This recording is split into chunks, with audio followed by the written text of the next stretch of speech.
Welcome, everybody. It's time once again for the next chapter with Charlie Hedges as he explores turning the page on his life and yours. Hey, Charlie. Hey, Paul. Good to be with you today.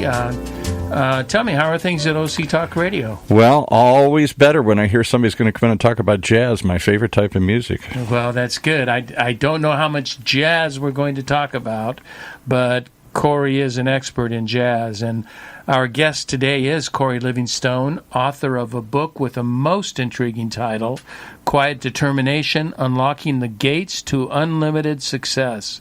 I love the idea of quiet determination because for me, it connotes a deep personal commitment and an almost indestructible desire to fulfill your calling in life if you have this quiet determination.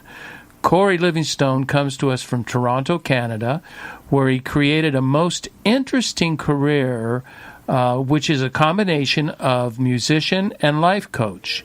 Kory began his career as a pianist, composer, songwriter. Now he has created a strategy for helping others manage the path to success that they want in life. Kory is an entertainer, a public speaker, and a coach with a ton of experience in all three disciplines. So let's discover what Kory Livingstone has to say about quiet determination. Kory, welcome to the next chapter with Charlie. I'm so glad you could join me. Oh, pleasure to be here, Charlie. Thanks for the invite. Well, you're most welcome. Quiet determination, those words resonate with me very powerfully. It sounds very internally based and potentially and personally motivating. How did you come up with this idea? I imagine you have been a quietly determined person your whole life. Yeah, I have been a quietly determined person, unbeknownst to myself. Now that's interesting. I found out, I guess I was analyzed just by normal conversation years ago, maybe 7, 8 years ago. It was very, very unusual. I mean, it really changed. It changed my what I do for a living to a great deal. I was doing a DIY, do-it-yourself concert years ago, and that's where you just rent the basic space. It's up to you to turn it into a concert hall and invite the people, and that was it. So let me ask you, you're going to set up this place. Had you already invited people to this place? Yes, I invited people to come. It's a small space, probably holds about 100 people, 125 people. So I had to bring down theater curtains. I have these curtains I use. They're about 12, 14 feet tall. So I made like a stage because there was no it was just a flat floor. I had to make it look like a stage, and I had to hang lights. I had my step ladder up and down the step ladder, hanging lights and hanging this black velvet curtain and getting the sound system. So I'm doing this all myself. The band just shows up. It's just guys I hire to play. So I'm down there early in the morning around 9 o'clock or so, starting to do this because I know I had a lot of work to do. And I also had to wait for the grand piano. The grand piano being delivered had to be tuned. So I had a lot of stuff. So I'm up and down doing this, just what I normally, nothing unusual as far as I'm concerned. But it does sound like a lot of activity. It is a lot of activity looking back on it. Today I'd probably hire someone to do it. That's for sure. Hey, here's $50. Go down and do this. So I had to get everything ready for 4 o'clock, 5 o'clock. The band was coming for a quick rehearsal. And the concert was at 8, and so everything went off very well, as I expected it to do. But a couple of weeks later, I get this note in the mail, and it's just on a Post-it note, a little blue 3x3 Post-it note, and it says. Dear Kory, I admired your persistent and quiet determination and attention to details. It's more than talent. It's a mature determination. I could do well to apply the same to my life. May God bless all of your efforts. What a kind note. It was a kind note, and we had to find out who it's from. It was from the the venue where I did the concert, but it was from the maintenance man who was in charge of this whole, of farming this out. It was from him. Oh, so he's very familiar with what you were doing then. Well, he was watching me the whole day, going up and down. It wasn't anything about my music. Even there for the concert, nothing about the kettle was a great concert. He was watching me prepare for the concert. I just had one thing in mind, and that was to watch this, to get this thing stage built and put together. And, I was up and down the stage. I wasn't, cursing and swearing and saying, why I got it. I mean, I just did it. And he thought that was remarkable. And to you, that's just a normal part of life. Normal part of life.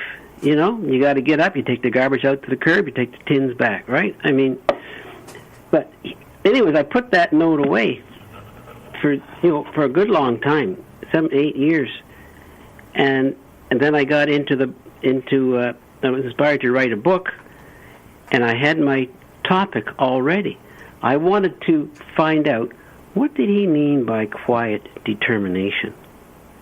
And the book was an exploration of how, of what my quiet determination was.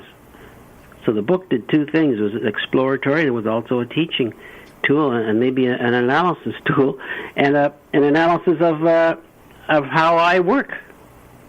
Yeah, it's interesting. I find, I've written a couple of books, and it is interesting that I have ideas of what I want to say, but I find inevitably, as I do my research and as I do my pondering on the subject, I discover so much about it myself that I own it even more than I did when I started the project.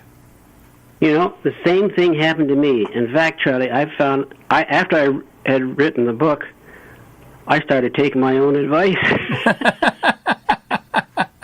That is great. Yeah, that makes perfect sense. That makes perfect sense. And since writing this book, I've come out with a second edition. Oh, have you?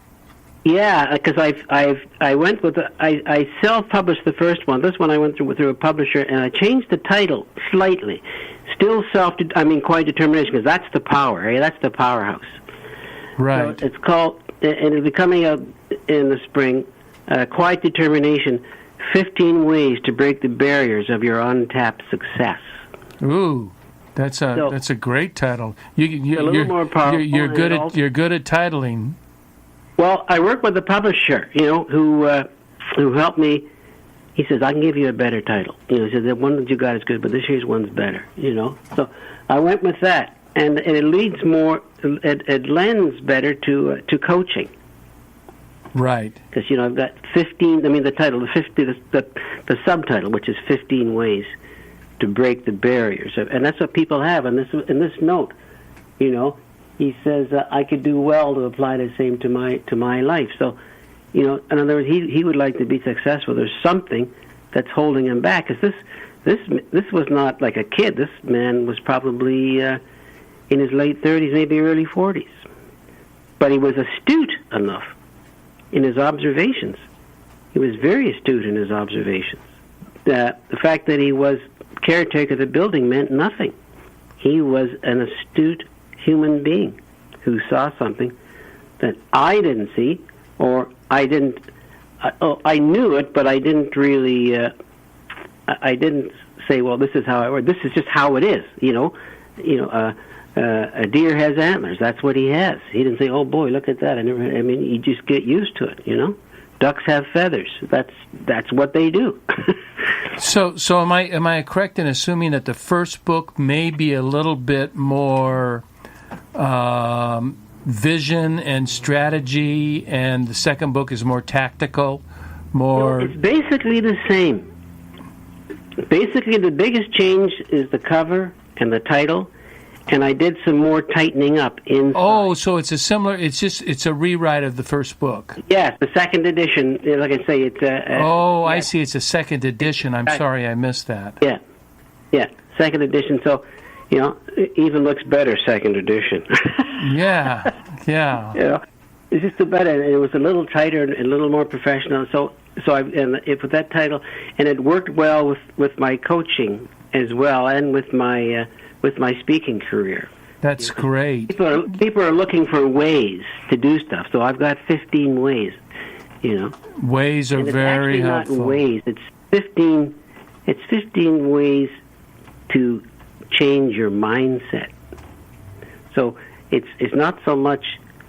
It is a little bit put one foot here and one foot there, but basically it's about you can't change your habits unless you change your mindset. Talk a bit more about that, because I like that. What do you mean by mindset? I was at a talk, a meeting this morning. There was a talk, and this lady was talking about addiction, and her addiction was food. She was probably 5'6" and a half, but at one time she weighed almost 400 pounds. Oh my goodness! She said that, and now she's normal weight. She said that she always wanted to lose weight, and she sort of practiced at it, this fat and that fat, for about 4 years, and still nothing had been done. So there's an example of somebody wanting to change, but the mind wasn't ready. The mindset wasn't there. It wasn't developed to change. She was just going through some motions. So she gained 80 pounds in the process. Yeah. And then it took her a couple of more years when the light switch finally went on in her head, and she went to this weight loss club, whatever it was. It's sort of like AA. It's exactly the same principles of addiction. Oh, is it? And she lost her weight. So it took her about 8 years to get her mind right, to get her mindset. How do you go about getting the mindset? Well, it's many things, and it's about a habit of the mind as opposed to habit of the body. We can all reach for a pill, right, and say that it's going to fix us in a couple of weeks or a couple of bottles of pills, okay? But that you haven't done the work. The pills have done the work. As soon as those pills stop, you go right back to your previous condition. Right. So you're looking at one topic I talk about right off the bat is accountability.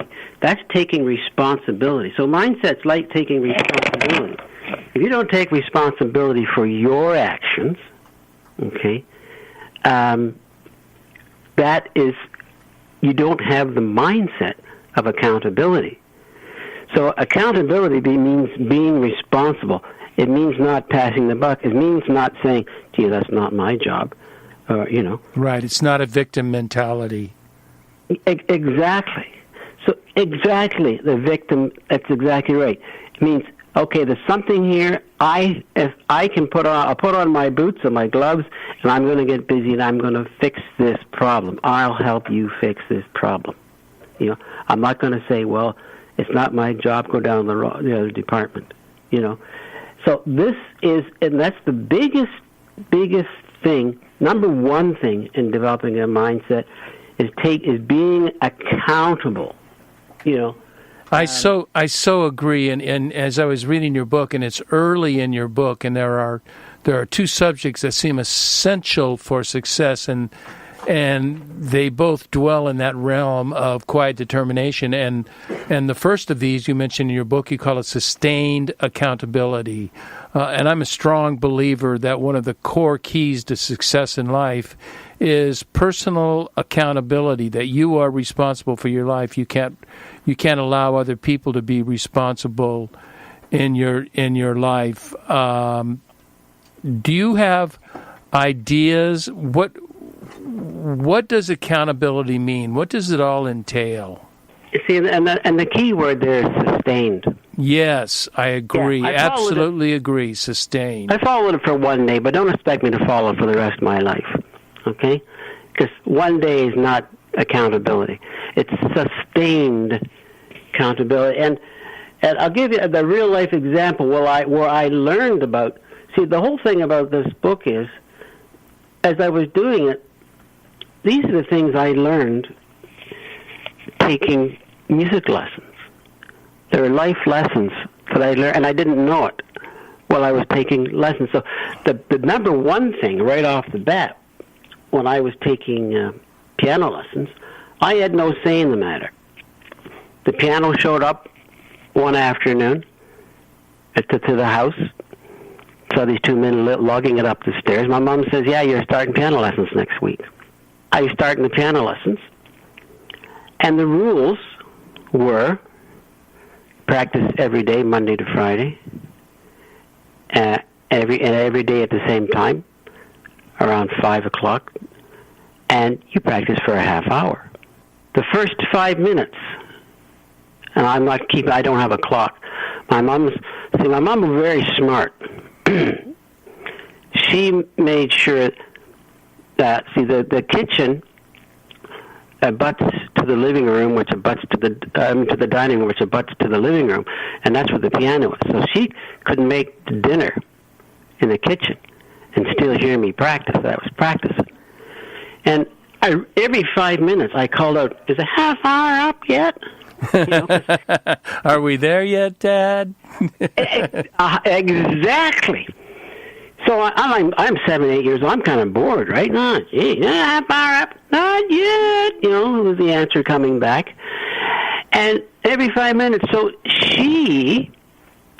that was my first lessons in accountability, sustained accountability. You're not going away from the piano until your half hour is up. And so it's something I didn't really enjoy, because I didn't say I wanted piano lessons, and the lessons were kind of boring. But that would change years later. But I was held accountable. Right. Whether I wanted to or not. And you were accountable not only to yourself, you had your mother that you had to be accountable for, or accountable to. And so that verifies that accountability partners are also helpful. Exactly. You have to be, your child, you have to be trained. Like this is the mindset training, you see. So it didn't happen the first lesson; it happened over years. Right. A half hour up. Right. But after a while, you get tired of asking that, and you get older. You get enough brains. Oh, I'll just go look at the clock, or it even sort of hooks in after a few years. No use asking. You know now when a half hour is up. So see, So that there's one part of my mindset being trained already. Because we don't wake up. We're not born with these mindsets per se. You may be born with a particular talent. Okay. Right. And obviously, I was born with a musical talent, but you cannot develop it unless you're trained. Okay. And the beauty of which comes to coaching, and I say this to everybody: get a coach. Because you're going to go through times I don't want to do it. But the coach will say, I don't care. Get up and give me one more. Give me two more. Right. And this is all how the mindset gets developed. I understand. I've got to ask you a question. It's probably a very unfair question, but it sounded to me as I was reading your book, are you Emmanuel? That's me.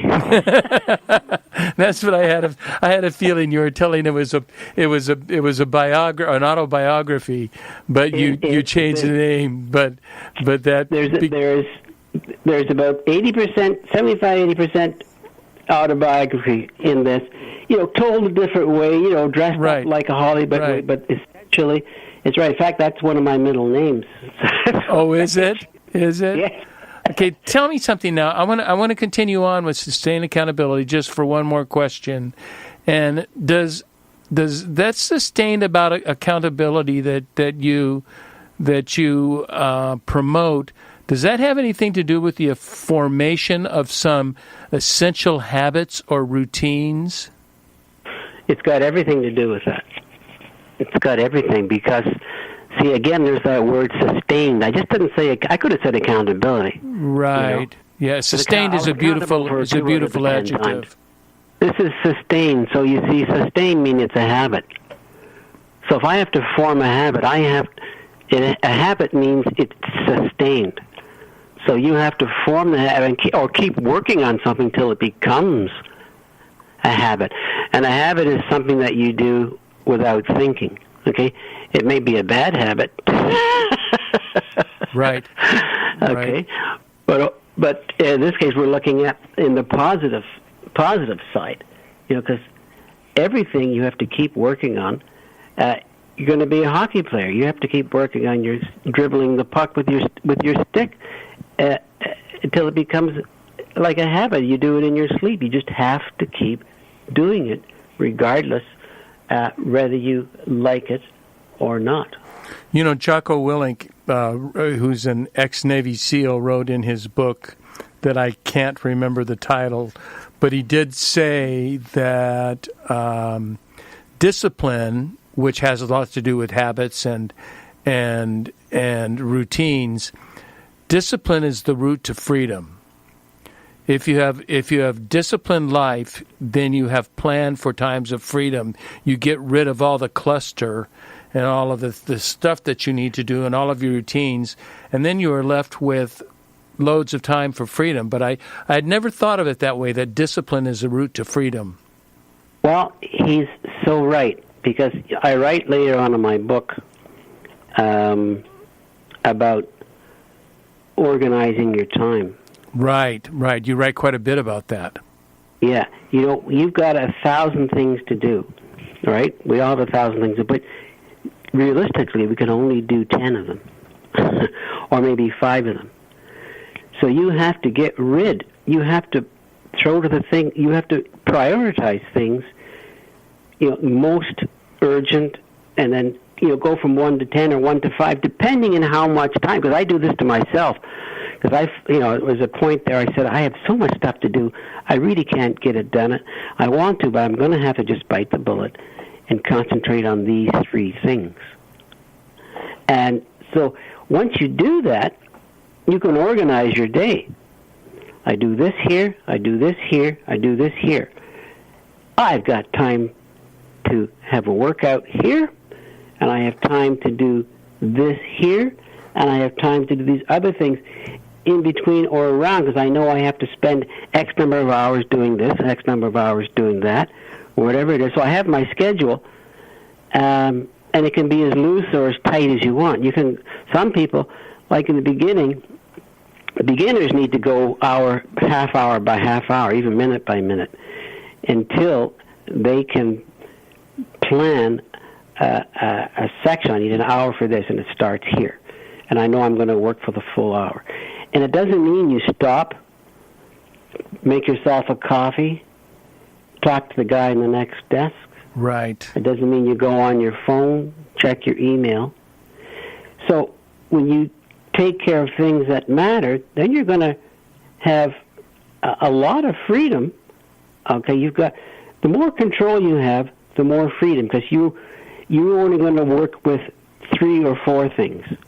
If you're juggling 20 things, you're not going to have any. Oh, I can't do that. I've got to do. Oh, I got to. And so you see, you're like the Mad Hatter, going from one to the other. So when you've got your things planned out in reality, what you really can do in reality, I can only do so much in this amount of time. Then you do that, and you're concentrating on more things, and the most important thing is you're getting results. Because I know I'm doing 10 things, I'm not going to see results on one of them for a long time. Right. If I'm doing 2 or 3, I know I'm going to see results fairly quickly. Right. Exactly. I was listening to a podcast yesterday that I haven't finished yet. It's with Tim Ferriss, and he's interviewing Jim Collins, the famous author of Built to Last and Good to Great. And Jim was, he's sold 10 million copies on his books. Wow. He has said that he actually tracks the amount of time he spends in creativity, and he has 30% of other tasks and 20% of other tasks. I can't remember, but he says at the end of the year, 50% of his time must be spent in creativity. But he's got, these other tasks that he needs to do.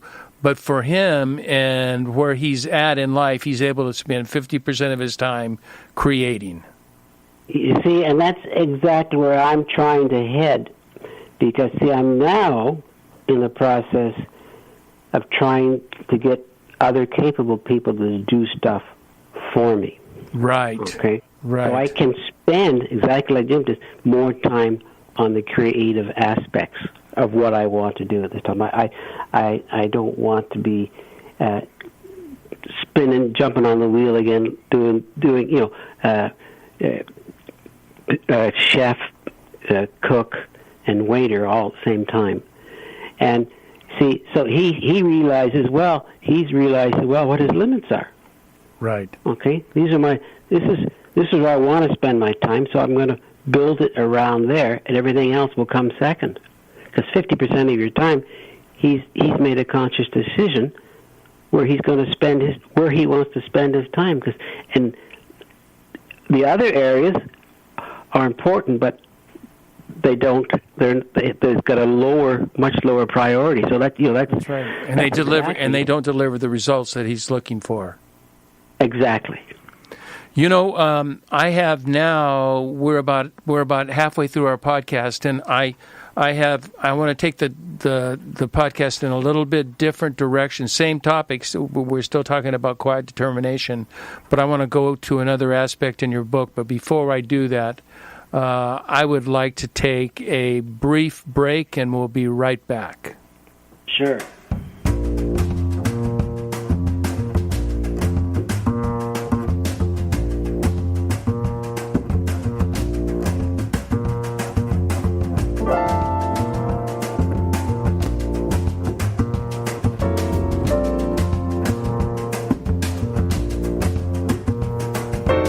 Hi, you're listening to The Next Chapter with Charlie, and this is Charlie Hedges, and I am speaking today with my special guest, Kory Livingstone, who is a musician and an executive coach, and he's written a quite interesting book titled Quiet Determination, Unlocking the Gates to Unlimited Success. Now, we've been talking about accountability and what it means to be accountable to yourself, have accountability to others, not falling into the victim mentality, but falling into the mentality that I can take charge of my life. And this is all under quiet determination, which I just love that title. I have a second question for you, Kory, and it comes from your book, and I think that this second topic is essential for getting what you want out of life, and it's quite simple. And you have pointed out to me in a previous discussion that you must believe in yourself, and that as you called in the chapter in your book, "Am I good enough? Accepting the challenge."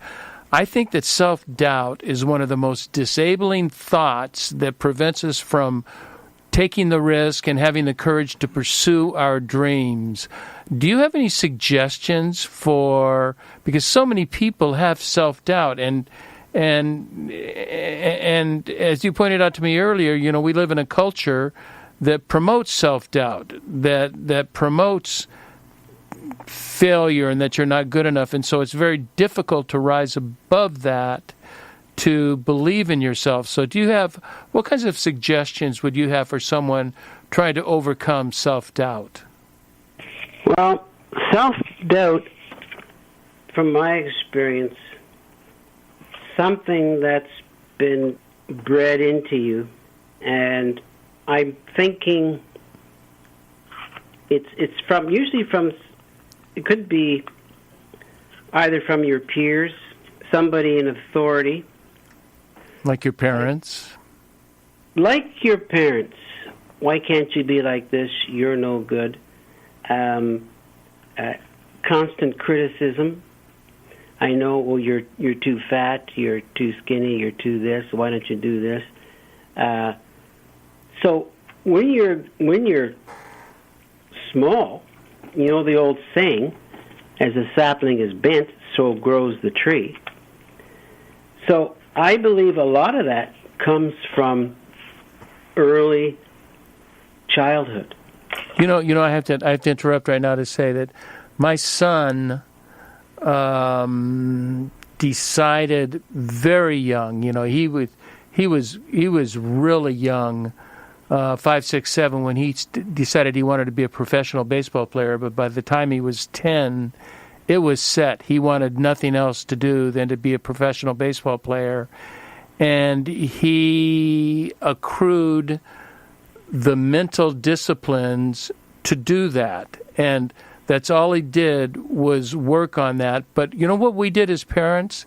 Instead of saying, that's an impossible goal. It's 1 out of a million that make that goal. We didn't tell him that. We kept him involved in many things, so he wasn't only involved in baseball, but we highly supported his efforts in baseball and gave him opportunities. And I think, it's one of the few things I'm proud of, that I think, we encouraged him to pursue that dream that he had as a young child, and here he is playing professional baseball for the San Diego Padres now. Oh, congratulations. Congratulations. See, that's the quiet determination. That's exactly. Quiet determination. I think I can. I just keep. And you get support from others rather than the negative feedback. Oh, come on, no one can. You're not going to make the big leagues. No one can make that. That's just too hard. We didn't say that. But he was a very gifted athlete, so we knew he had. There was somewhere in his genes. Exactly. Well, if you have the raw, you do have to have the raw material, right? Right. So, that's important. But that's only half the story. And like you say, the determination to do is the other half, because there's lots of talented bums out there. Yes, there are, and some of them are actually have made it to the professional ranks, but they've not achieved the degree of success that they could achieve had they had these mental disciplines, this belief in their self that they can accomplish more than what they're accomplishing right now. Yeah, so that they did half the job, half their potential. And talking about the support, a lot of people do have self-doubt too. That very thing, like you mentioned, you come up with a great idea, I'm going to do this, I'm going to do that, and then people right away start raining on your parade. And we're sort of, that happens a lot, I think, throughout your life, and that's probably another source of people who lack self-confidence. Like we're all, there's nobody that's never been not confident about something. There's always something you've been very uncomfortable about doing. But that doesn't mean you can't do it. It doesn't mean you can't try it. Because, after you get going, the confidence comes. Okay? Of course, you're not going to be a brain surgeon on your first day of high school. Okay, that's insane. But if you work, eventually you just might be one. And you may not attend. You may not achieve your ultimate goal. For instance, I had a friend who, at 30 years old, decided he wanted to be a professional golfer, and he was not a very good golfer at the time. And everybody sort of laughed at him, but I didn't. I said, "Go for it. That's what you want to do. Do it." Well, he never made the professional any of the major professional tours. But you know what he is, Kory, is he's a scratch golfer right now. He can play golf with the best of them. So he didn't attain that dream of being a professional golfer, but he attained the dream of being an outstanding golfer, one that you have a hard time competing with. So even though he perhaps set his goal too high, it was I don't know if it was too high or not, but it was the appropriate goal for him to accomplish, and he believed in himself, and he worked, and he did all the mental disciplines, all the physical disciplines, and he worked to make himself a tremendous golfer. This is what in my book I call Self-Efficacy. I recall reading about that. It's the mother of self-confidence. There's a psychiatrist named Albert Bandura. In one of his books, he wrote, "People's level of motivation, affective states, and actions are based more on what they believe than what is objectively the case." So what that means is, if you have enough self-confidence, you believe in yourself. You may be like your friend. You're not a lousy golfer in the end, comparatively, but he believes, well, not a lousy, but he's not professional. No, he's not professional. No, he was lousy. But he believed. Yeah, he was. But he believed he could. Right. Okay, and that's where that quiet determination. I think I can do it if I work hard enough and whatnot. I can do it, and that's where that's where you learn. That's where you learn stuff, and actually get it, that you can believe it and you work on it. You know, it's not as if you believe it and I'm going to put that belief under the pillow and wake up tomorrow and then I'll be there. So it's that self-efficacy that, yes, I believe in myself, okay? And that's where the people who have maybe lacked the self-confidence, they don't believe in themselves. And we're constantly being criticized, aren't we? Yes. Constantly being criticized. Yes. For trying to do things. And the bottom line is fear of failure. We've been trained right through school. You want to get passing marks, you want to get grade A marks, right? Oh, you got a B, not too bad. You got a D, not good enough. Failed. You know, we're constantly trained. We must not fail.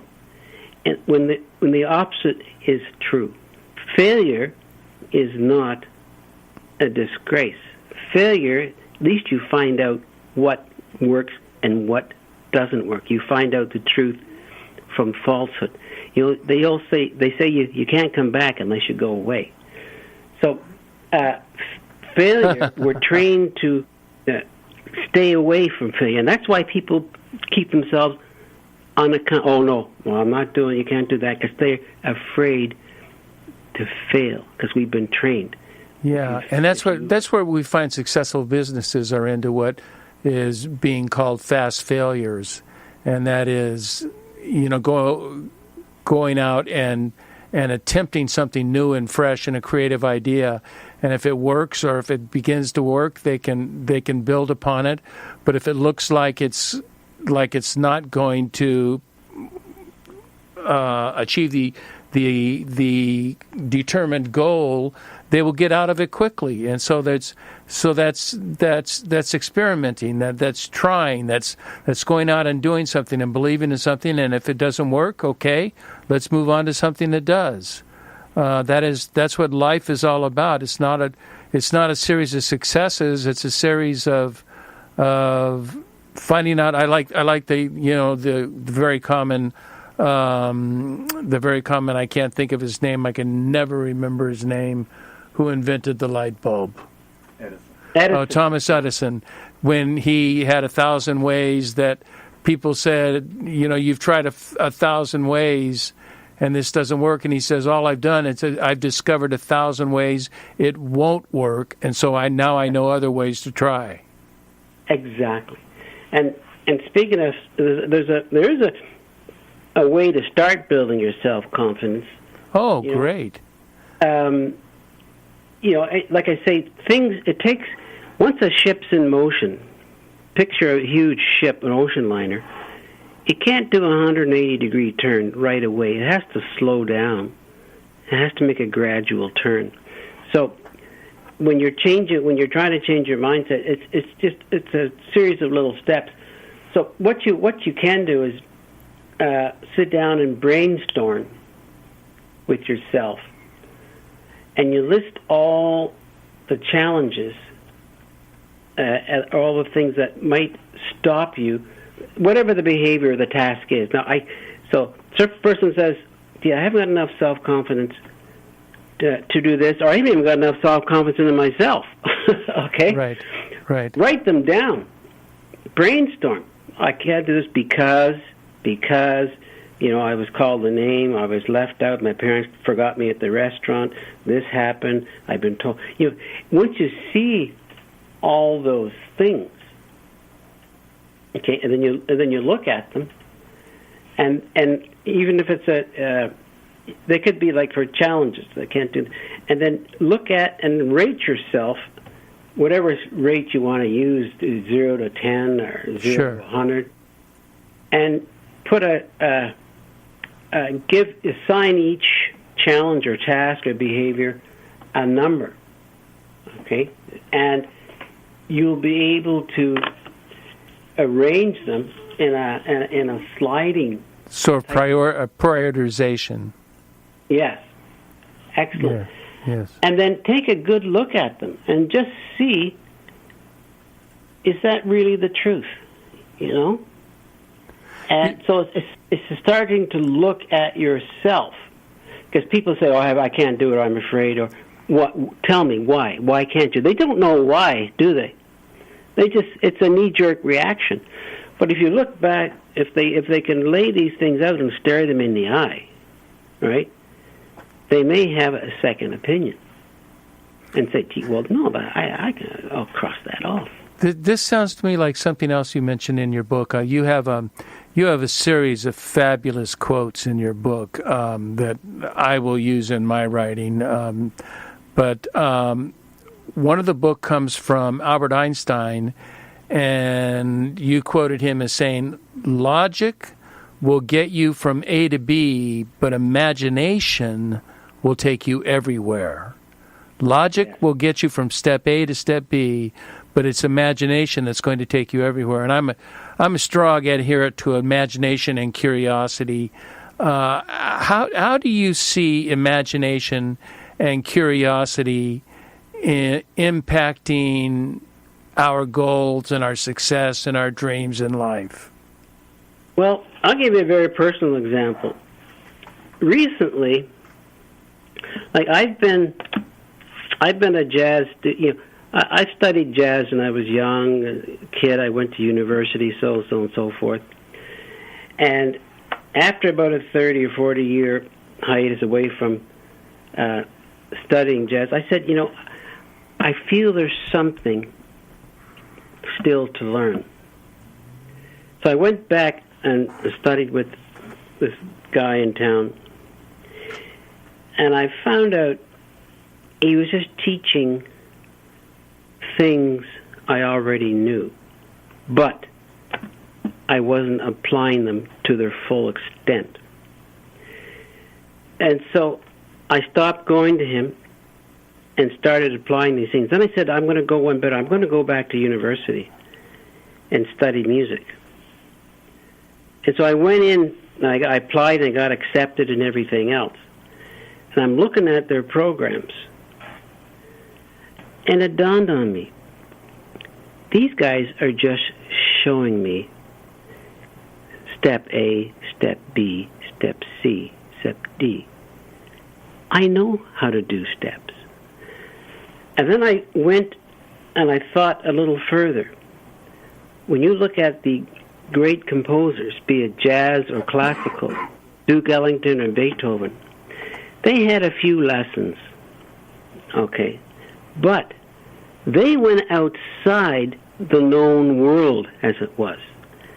That was their creativity, and there they put their own stamp on their music. They made new music like nobody else has heard, and better music than it was. Well, I couldn't say better. It was just different. It was much more refreshing. I said to myself, that's where I have to go. I can't be taking lessons for the rest of my life. It's just like learning recipes. I have to start inventing them. So now I'm taking that mindset. See, there's the word mindset again. And it's the creativity. I'm using my own creativity to use the tools that I already have. And that was kind of an eye-opener for me. This is what will make me a better musician. Okay? Going out on a limb, trying things that I don't know where it's going to lead me, but it's going to create something new. And that's, it's like when you astronauts go into outer space, they just know they're going to the moon. They don't know what they're going to find on the moon. They're just going to go and see what's there. So this, the drive of curiosity. That that effect is really, that creative part is really taking me everywhere. As Einstein says, imagination, creativity will take you everywhere. Logic, you're just going to go learn how somebody else did it. You're going to learn somebody else's style. Okay? That leads us to, as we're wrapping up our time here, that leads us to my final question, and it could be long answer, but I'd like to sort of just briefly touch on it. And there's an acronym that you use in your book, SNIOP. SNIOP. And that stands for, would you tell me what that stands for, since I didn't write it down? Yeah, and you spell it SNYNOP, suggestibility to the negative influence of other people. This is and that's what gets in the way of your imagination, because they don't even let you start where you're at, because they put that down, so your imagination can't even go to work on moving past a known goal. Yeah, they shoot you dead right in the water, right where you land. And it's if you succumb to that, I mean, it's tried. This is where, if you have that quiet determination, I don't care what you say, I'm going to do it. And you can think, it could be like a football analogy. The halfback's coming through the line, but the defensive ends or the guards are saying, no, you're not. Yeah. Okay? Yeah. And it's all up to your offensive line. Coming through. All right? So somebody's going to get, he's going to get through more often than at least a yard or two. He's going to get, and so this, if you fall for what other people say, discouraging remarks other people say, you will have been SNIOPed. So the way around that is you have to remove yourself from the environment where people are SNIOPing you. Like, I have a close friend, I don't tell them anything that I'm going to do, because I know because I'm always thinking of stuff. I know over the years, every time I think of an idea, it's, but what about, we got to be careful. And I'm sick of hearing that. Yeah. So you either cross them out of your life altogether, never see them, or you change the relationship. So I change the relationship by not telling them my ideas, Yeah, I call that changing playgrounds and changing playmates. Exactly. Aristotle said, if you want to avoid criticism, he says, first, do nothing. Do nothing, yeah. Say nothing, and you will be nothing.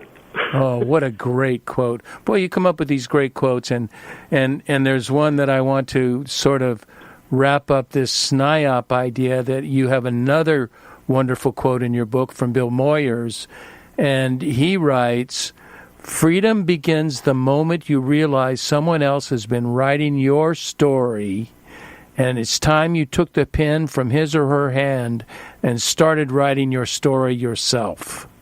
Ultimately, what we're talking about, is it not? Yeah, that is me. And as I'm telling you about, I'm trying to improve my skills as a jazz musician, that was exactly me. The teachers are writing my story. No. Now, not saying that teachers, we need teachers, is great to get you started. Right. There's good. I mean, there's lots of things to be learned, but when you get to a point, you have to cut those ties. Yeah, or the teacher has to adapt to you. If the teacher adapts to your individual proclivities and your individual talents and goals, then the teacher could be like a coach that could be very, very helpful, that is not trying to force on you some habit or discipline that has worked for everybody else, because you're hardwired different mentally, physically you're different, and you're just a different kind of person, and that person needs to mold what they know with who you are. And if they can put that together, then you have a great chance of success. That is so true. If you have an understanding between teacher and student, and usually it has to come from the students, unless it's a particularly wise teacher who recognizes, I've got to, I have to do this, I have to do that. I was studying composition with a classically trained composer. And I said, I want to study composition, but I don't want classical. I'm not doing classical. It's completely jazz. He says, yeah, fine. Because there's no difference between... See, composition is basically form. Music, putting music in a form, in a shape. Right. And it doesn't matter if it's a shape of jello, shape of cement, a shape of a tin can, a shape of your head. The bottom line is that music is so logical, yet so free, because it's all put in. It's how we organize it. So it doesn't matter if you're organizing classical music or jazz music. See, he understood this, and I was hoping that this would be the case, and it was the case. So I used the same tools as a classical composer would use for jazz, for all my music. Because there basically is, I find, there's no difference. It's just that the flavor is different. Right. But the form exactly the same. The organizing elements, because music is logic through logical sound. If you have music that doesn't make any sense, and it's going all over the place, it will emotionally and mentally upset you. And that's the same. That's the same thing holds true in our goals in life, and what we're trying to do in life, is that there's there's a core set that we do, but we must temper them to fit our personality, our strengths, our talents, our mental discipline. Kory, I want to tell you it has been such a delight doing a show with you today. Thank you so much for joining us. This was a wonderful opportunity. Oh, I really enjoyed being interviewed by you, Charlie. Thank you so much for having me again. My pleasure. I also want to thank all our listeners for tuning in to the next chapter with Charlie, and be sure to check us out at our website, thenextchapter.life. And until next, this is Charlie Hedges signing off. Bye for now.